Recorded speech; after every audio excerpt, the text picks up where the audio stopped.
Hi, my name is Jackie Lee Price and welcome to Shadowboxruk. So hi and welcome to pierceoleary. How you doing? Not bad, yourself? Yeah, not bad, Hope not you're keeping bad. well. Few little technical problems, but we're here now. Yeah, that's it. Yeah, we're all going through the same thing, aren't we? So, how are you doing? Yeah, I'm keeping good. With the coronavirus now at the minute, I just had to put everything on pause. Like, there's not much you can do. Like, even the gym is back. I was actually in London 3 weeks ago, and everything was falling into place. It was going great. With my new coach Al Smith and Eddie Lamb, and with the boys as well in the gym, and I gelled really well with them. And just I was only there probably 2 days. I said to myself, this is the place where I think I need to be. Then after that, then a week went by. I come home. I actually come home on one Saturday morning, and headed back over there Monday morning.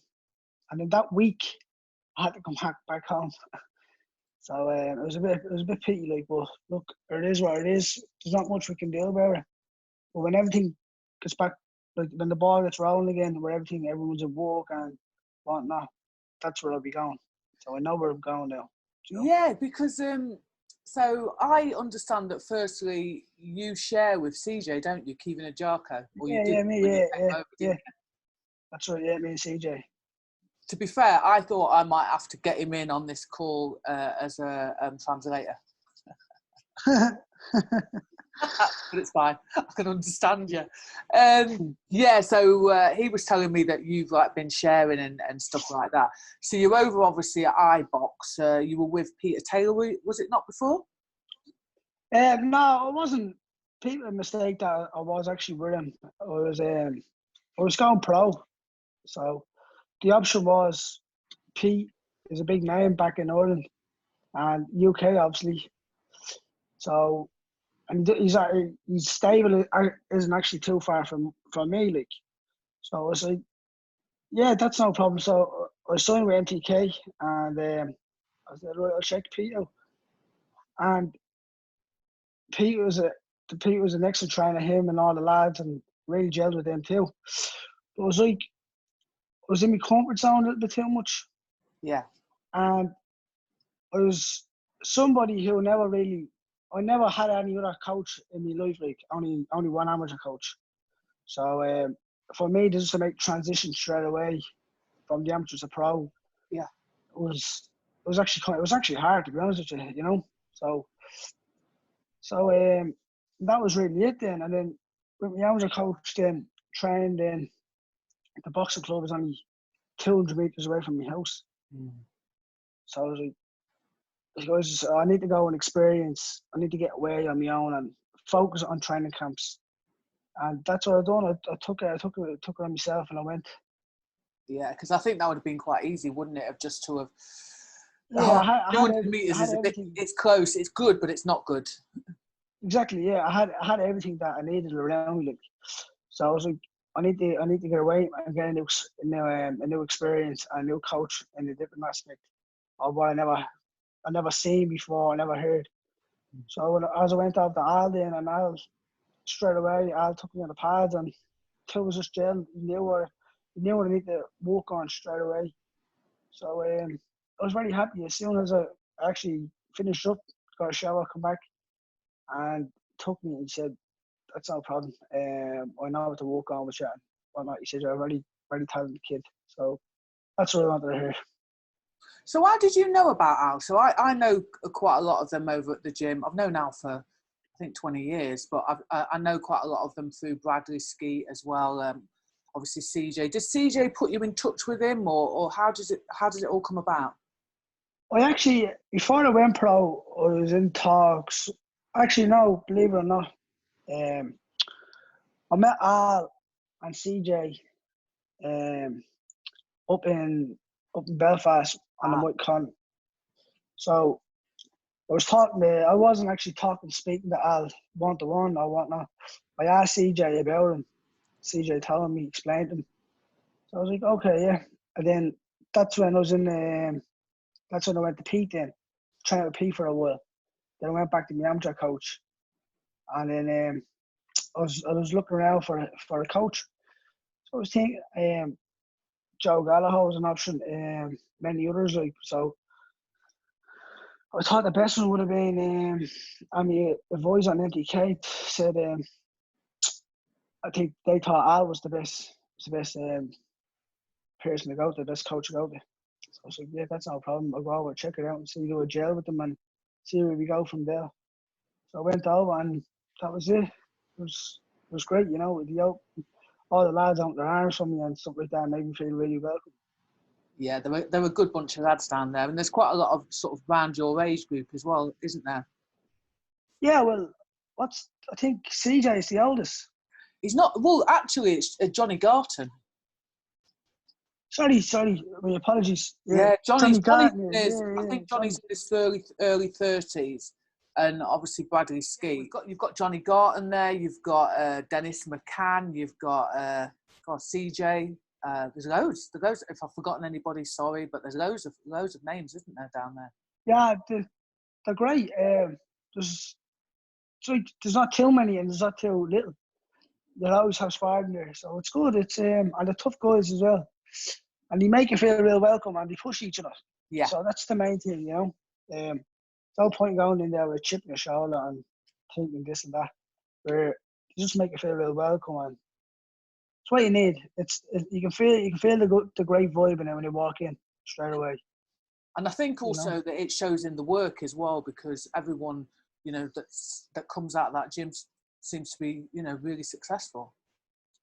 Yeah, well, the first week when I was finished training, after the first week training, I went back home with CJ, and I was just lying in the bed listening to music, and then I went on a walk on my own, and then I was walking around the park, and I was reflecting back on the week of training, see what it was like, and there's so many things I found out and improved on just in that week. Like I could not believe it.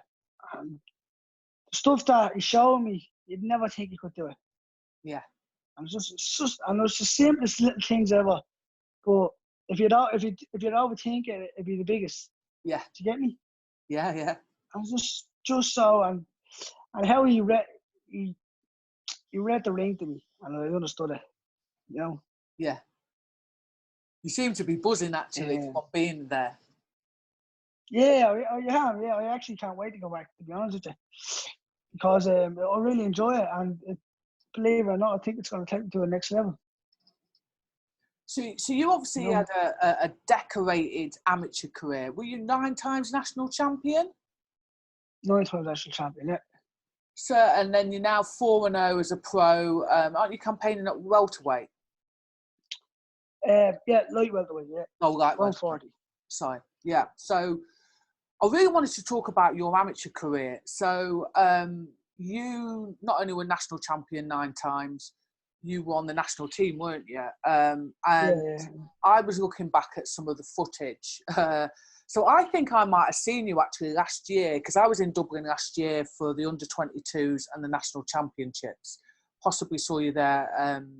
But yeah, so I was looking back at the European under-22s when you fought Michael Madonna. Is it Michael Madonna? That's right, yeah. That's right, yeah. That result, talk me through it, because it was a shock actually. I thought you'd won that bout. Well, that's what a lot of people thought in the ring as well. So I was like, look, there's not much we could do, like, but it was out of my control. I done everything I could. It was a hard one to swallow. I don't regret it, because if I had one that went on and came to middle, maybe I wouldn't be in the position where I am now. Yeah. So, in my eyes, it was a blessing. It was a wake-up call, because the pros never suited me, and I was never really happy as an amateur. Yeah. You know, like the 3-minute rounds was going against me. It's just I always trained from the age of 10. I always trained like the age of 10, 12, I always trained like a pro. Like, I always pushed myself. I always knew, trained on my own, stuff like that. Like, I was always dedicated, disciplined, and I knew I had it in me. Yeah. And not only that Europeans, there was other Europeans as well, the same decisions happened. So I was like, I just got sick of it, and it was time to move on. I've noticed that happens a lot. There seems to be this pattern of really bad decisions where Irish fighters are concerned. Do you not think that it's happening too often now that it needs to be investigated? I mean, was yours investigated? No. And even, believe it or not, the English coach has actually come over and said sorry about that. To be honest, it was out about controls, you know, out the two corners, but everyone knew the truth. Yeah. It was the people that were sitting around the table that was looking at it. And I mean, when you were lining up actually to have the announcement, he looked as if he knew he'd lost it. When he'd gone back to his corner, actually, just as the fight had finished, you could see in the corner. So I'm a coach, I can tell. I was just like, they know they've lost that, right? So yeah. When you've lined up, you're very confident. You look like, okay, well, it's a done deal. And then all of a sudden, I was like, are you crazy?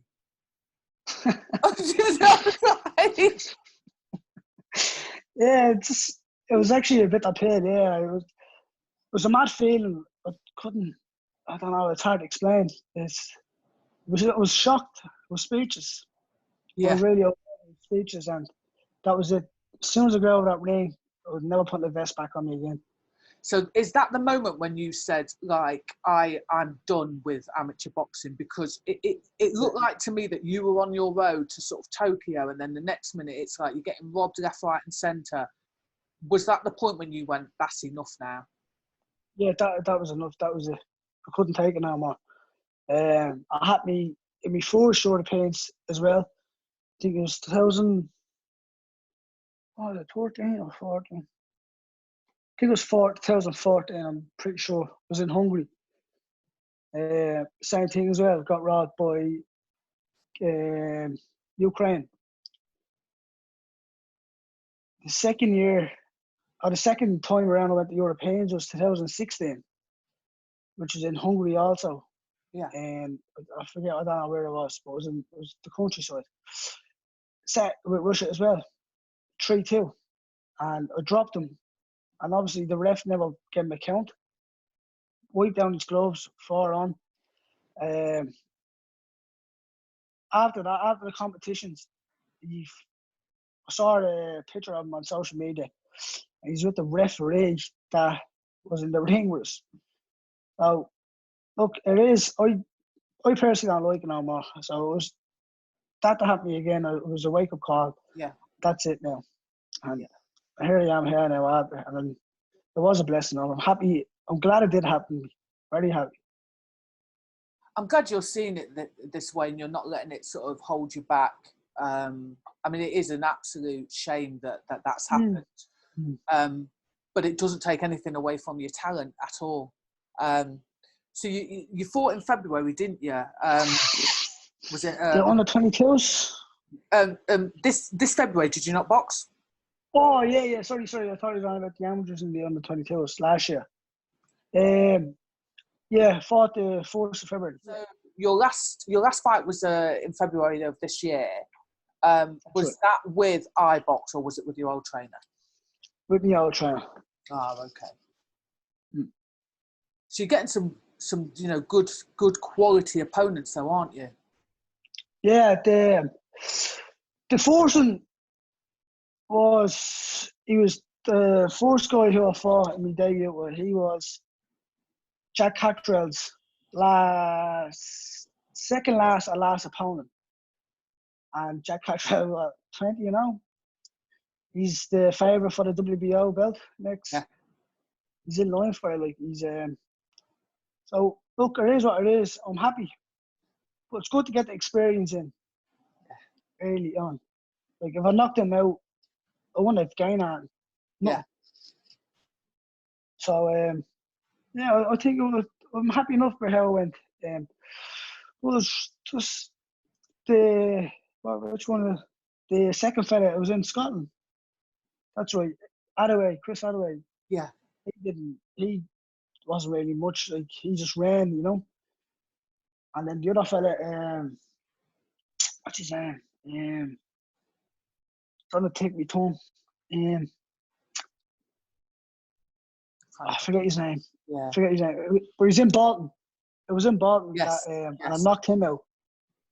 But then the other fella then, Liam Richards, then that's my latest opponent before him, and he just covered up. But the important thing what I've done with him, with Liam Richards in my last fight, I've done a lot of movement. Yeah. And I showed people I don't only hit hard. I have a boxing brain. I have skills, things like that. So if they try to put the pressure on, I know how to survive. Do you know what I mean? Like I won't. Totally. I mean, you've got a real crowd pleasing style. I mean, you really do live up to your name, the Big Bang. You are incredibly powerful and strong.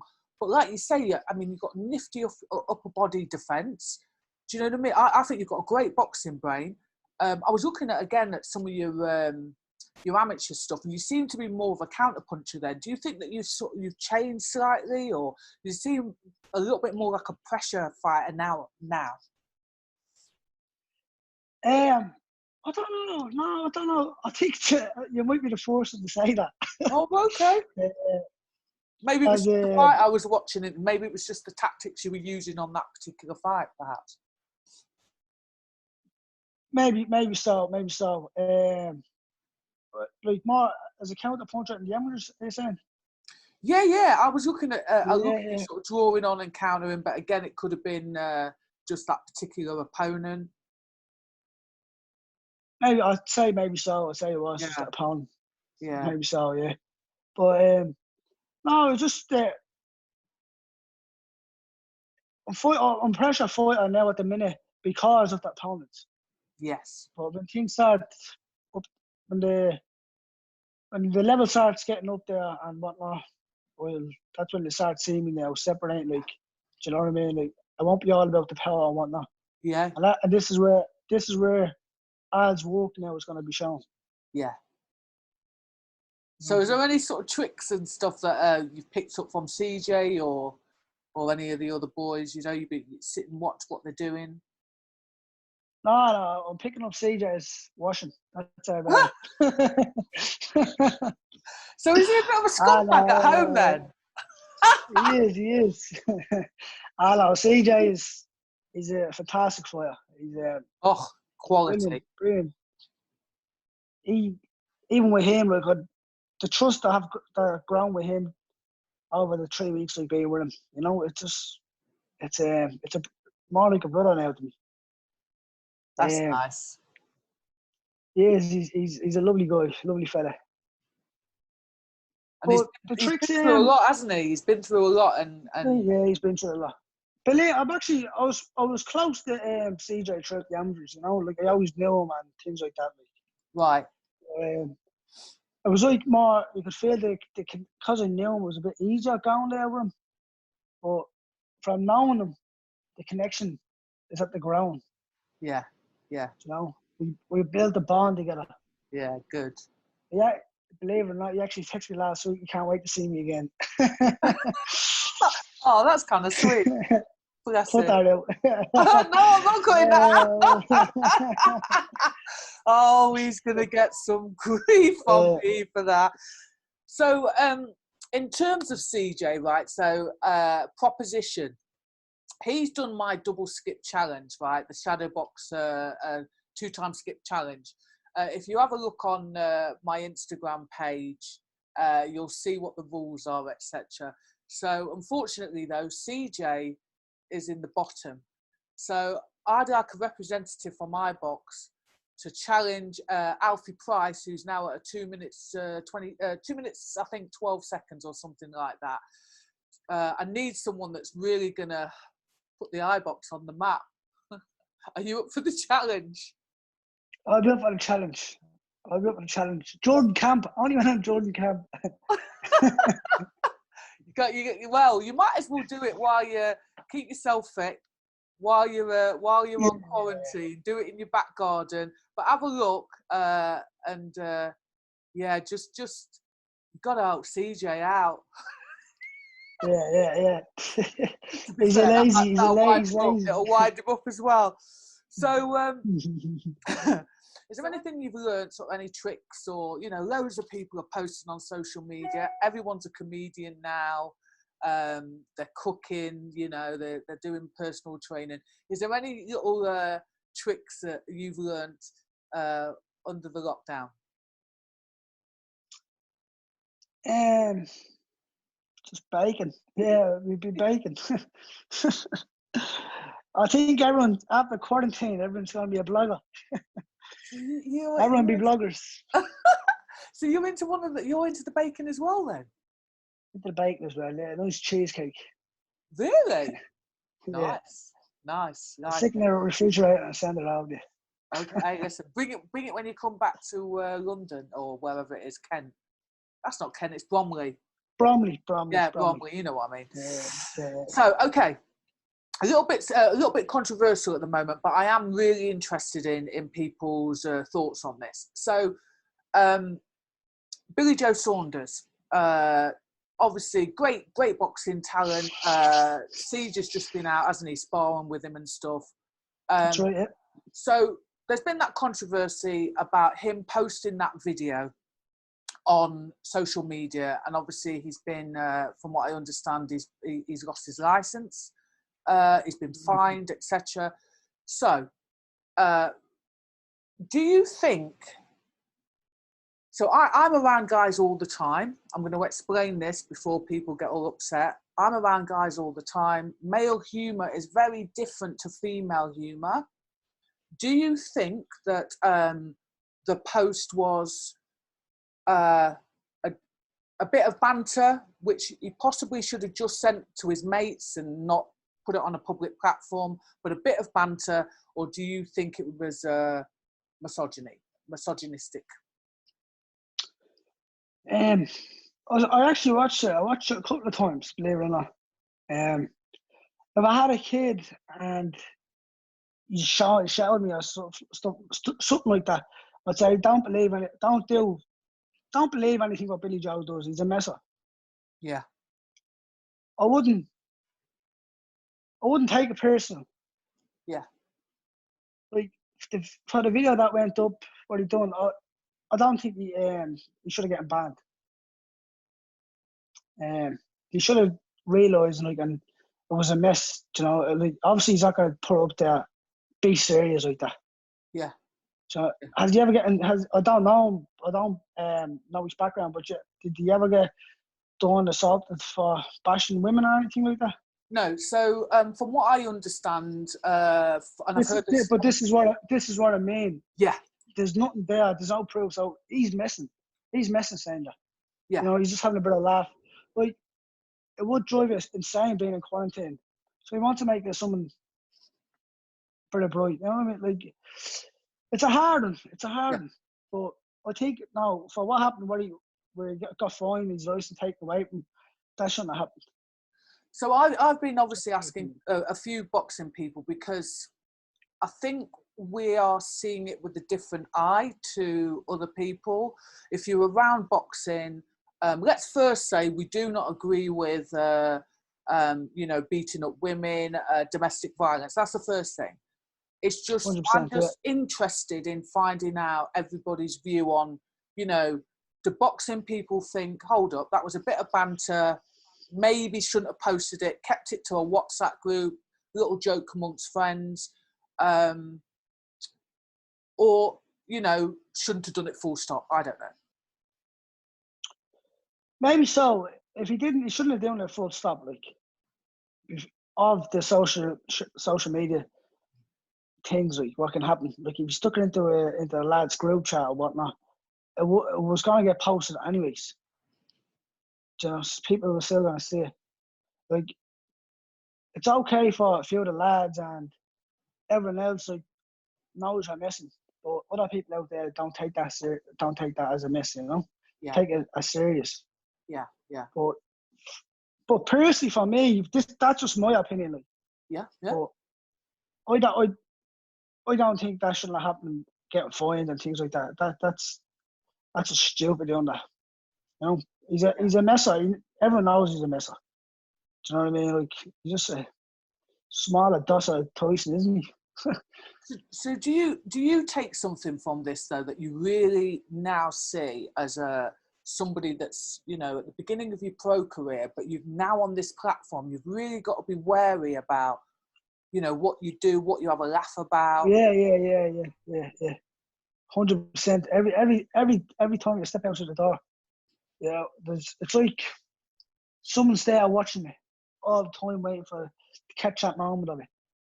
So you go, boom, up on social media, and this is this, and now people will get people reflect on another side of it, and judge it by that side where you'd forget all the good you've done.